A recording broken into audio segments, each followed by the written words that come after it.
తండ్రి కుమార పరిశుద్ధాత్మకు మహిమ కలుగునుగాక. ఈనాటి జీవవాక్యం. ప్రభువు తన ప్రజలను గాంచి ప్రీతి చెందెను, దీనులకు విజయమును ప్రసాదించెను. 149వ కీర్తన 4వ వచనము. దేవుని ప్రేమకు యోగ్యులైన దైవ ప్రజలారా, సహోదరి సహోదరులారా, మన ప్రభు అయిన యేసుక్రీస్తు కృప, తండ్రి దేవుని ప్రేమ, పవిత్రాత్మ సహవాసం మీకు లభించునుగాక.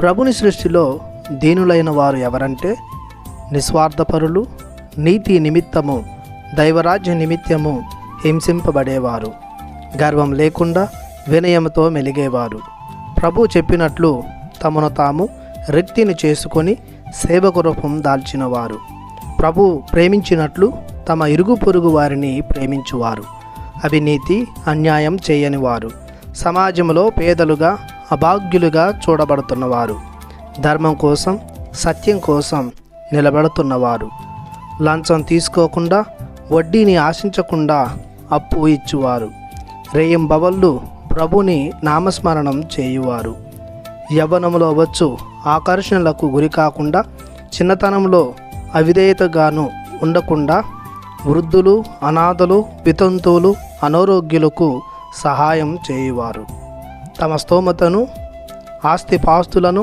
అందచందాలను, ఆప్తులను ప్రభునికై త్యజించేవారు, చివరికి తనను తాను త్యజించుకొని ప్రభునికి అంకితమునర్చుకున్నవారు, సువార్తను బోధిస్తూ దైవరాజ్య వ్యాప్తికై పాటుపడువారు, సువార్తీకరణలో తమ వంతుగా సహాయం చేయువారు.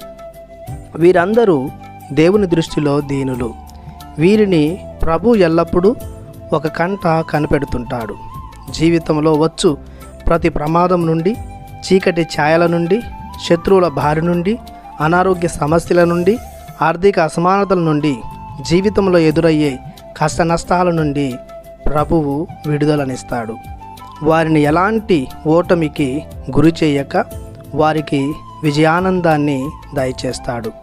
కావున మనమును దీన హృదయాన్ని కలిగి ప్రభునిచే అనేక ఆశీర్వాదాలు, దీవెనలు పొందుకుందాం. ప్రార్థించుదాము. మహాపరిశుద్ధుడైన మా దేవ, మీ అనలేని కృపకు గాను మీకు వేలాది వందనాలు చెల్లిస్తున్నాము. దీనులనినా దీన మనస్కులనినా మీకెంతో ప్రీతి. మేము మా అహంకారాన్ని వీడి దీనులముగా జీవించే ఆత్మ జ్ఞానమును దయచేయమని మీ అతి పరిశుద్ధ నామములో బ్రతిమాలి ప్రార్థిస్తున్నాము పరమ తండ్రి. ఆమెన్. దేవుడు మిమ్ము దీవించునుగాక. ఆమెన్.